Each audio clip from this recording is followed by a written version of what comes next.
Treinamento de impermeabilização, módulo 2. Olá! Hoje vamos falar sobre impermeabilização. A ideia desta apresentação é aumentar o conhecimento sobre o assunto, dando informações e subsídios técnicos para auxiliá-los na especificação e definição de um sistema de impermeabilização. Já sabemos que existem duas formas de impermeabilização, a integral e a de membrana. E para entender o que é cada uma das formas, começaremos falando sobre o sistema integral e suas características específicas. Nesse caso, estaremos falando sobre o sistema de impermeabilização de concreto da linha de produtos Cryton, com tecnologia hidrofílica. Como sabemos, o concreto é formado por cimento, areia, agregados, água, ar e aditivos diversos. Nessa composição, a água serve para hidratar e dar plasticidade ao concreto.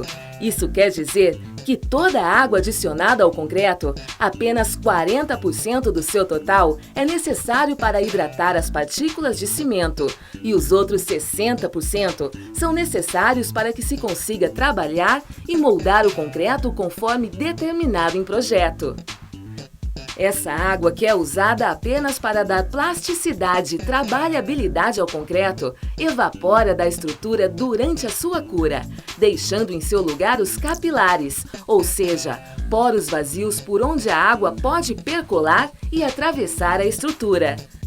O processo de impermeabilização integral hidrofílico da Cryton se inicia com a passagem da água pelos poros da estrutura, ativando os compostos químicos do produto que reagem com a própria água e os materiais cimentícios do concreto, formando cristais que bloqueiam os poros, impedindo a passagem da água.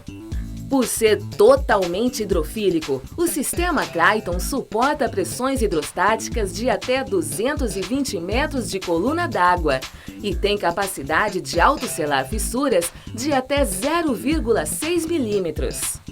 A autosselagem é uma característica inerente ao próprio concreto que diz respeito à habilidade de parar fluxos d'água, selando fissuras e trincas.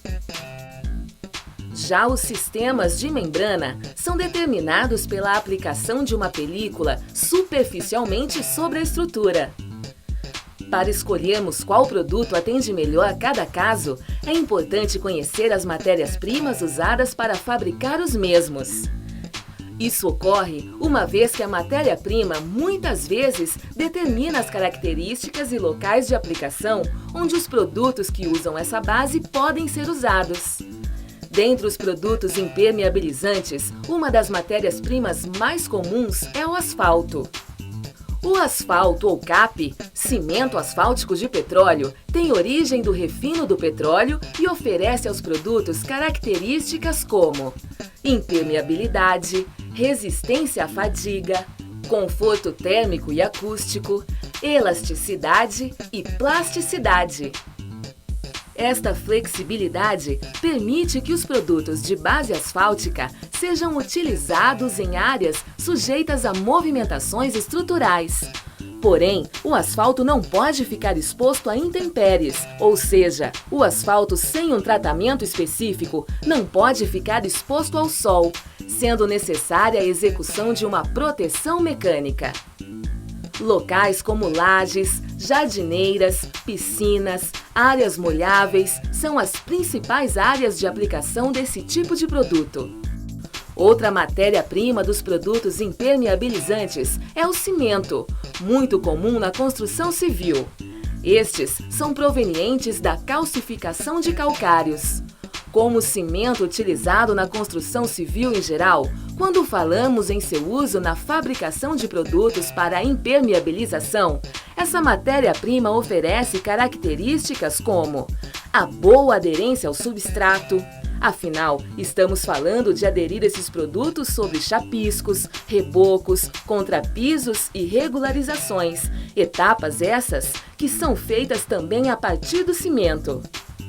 Suporte a pressões negativas e positivas, Características essa que depende diretamente do produto ser rígido ou flexível conforme a resina utilizada.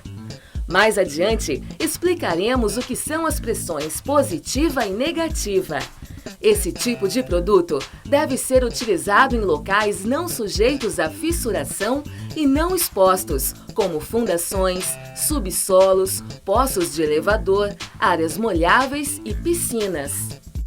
As resinas acrílicas também são provenientes das petroquímicas, ou seja, como o asfalto, elas também são provenientes do petróleo. Entre suas principais características estão a formação de película, a resistência aos raios UV, a flexibilidade ou rigidez conforme o tipo da resina e a sua utilização como aditivo em outros sistemas, como é o caso dos cimentícios. São utilizados em áreas sujeitas à movimentação e, diferentemente dos asfaltos, podem ficar expostas a intempéries, sem perigo de danificação. Ideal para lajes expostas sem trânsito de pessoas, lajes com proteção mecânica, jardineiras, piscinas e áreas molháveis, por exemplo. De todos os produtos e sistemas impermeabilizantes disponíveis no mercado, quem determina qual produto utilizar, onde e como é a ABNT NBR 9575, Seleção e Projeto de Impermeabilização. E a primeira necessidade que esta norma descreve é o entendimento que não é somente o produto que impermeabiliza, e sim o sistema. Neste conceito, a definição de sistema de acordo com a ABNT NBR 9575 é que impermeabilização é o conjunto de materiais e serviços destinados a conferir a estanqueidade a uma determinada área.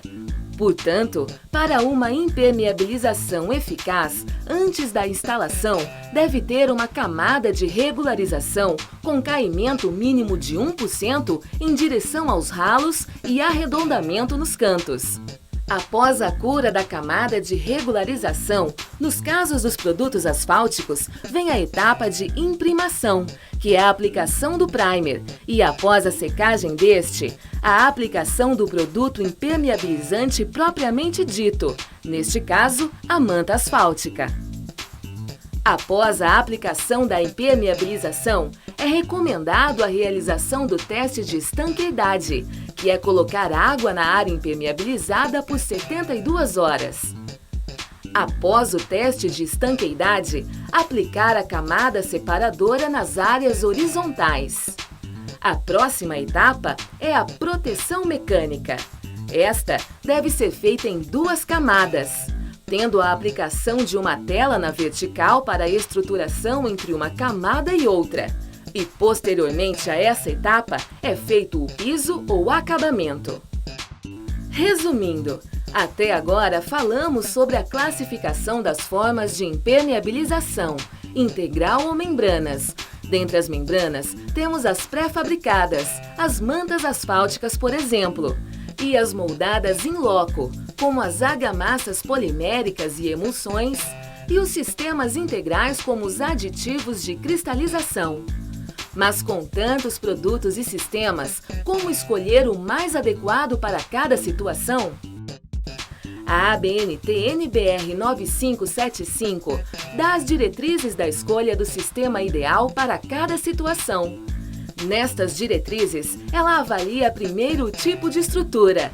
Sistemas impermeabilizantes flexíveis devem ser utilizados em áreas sujeitas à movimentação, lajes, por exemplo, enquanto os sistemas rígidos devem ser utilizados em áreas que não estão sujeitas à movimentação estrutural, como, por exemplo, reservatórios enterrados e cortinas.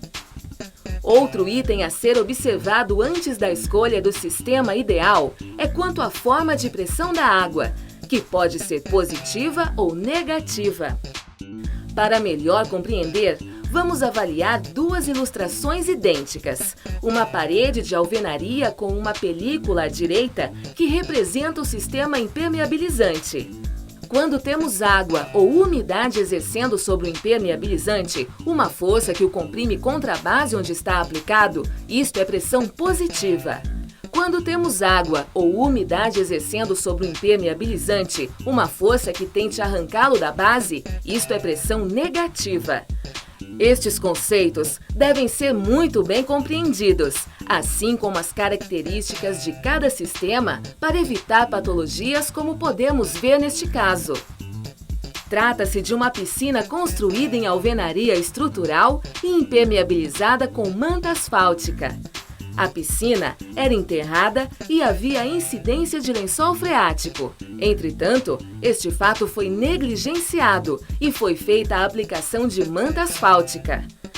Como podemos ver nas imagens, o impermeabilizante cumpriu o papel de segurar a água, porém nenhum produto asfáltico suporta a pressão negativa. Portanto, ele, apesar de impedir a passagem da água, a manta não consegue suportar a pressão negativa, descolando integralmente. Para evitar problemas como mostrado anteriormente, alguns cuidados se fazem necessários e são bastante eficazes para garantir uma impermeabilização satisfatória. Ter o projeto ou especificação antes de iniciar a obra ajuda a definir as áreas onde deverão existir impermeabilização, quais os produtos escolhidos e as quantidades que serão usadas em cada local. O projeto também contempla detalhes construtivos que demandam atenção especial no momento da impermeabilização, como os ralos e condutores pluviais, juntas de dilatação, rodapés, floreiras e jardineiras e tubulações de piscinas. Também pode ajudar a garantir uma boa impermeabilização a utilização de produtos normalizados, que atendem todas as especificações e desempenhos exigidos nas normas técnicas, a utilização de mão de obra especializada para a aplicação dos produtos e a fiscalização antes, durante e após os trabalhos de aplicação do sistema impermeabilizante. Então, quando buscamos um sistema impermeabilizante, buscamos também características como flexibilidade, aplicabilidade, suporte à pressão positiva ou negativa, sustentabilidade e proteção contra intempéries.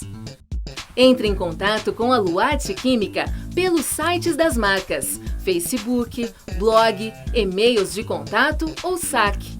Encerramos esse módulo do nosso treinamento. Para maiores informações, visite nosso site lw.com.br ou entre em contato com a Luarte Química através do nosso saque 0800 727 4343 ou e-mail.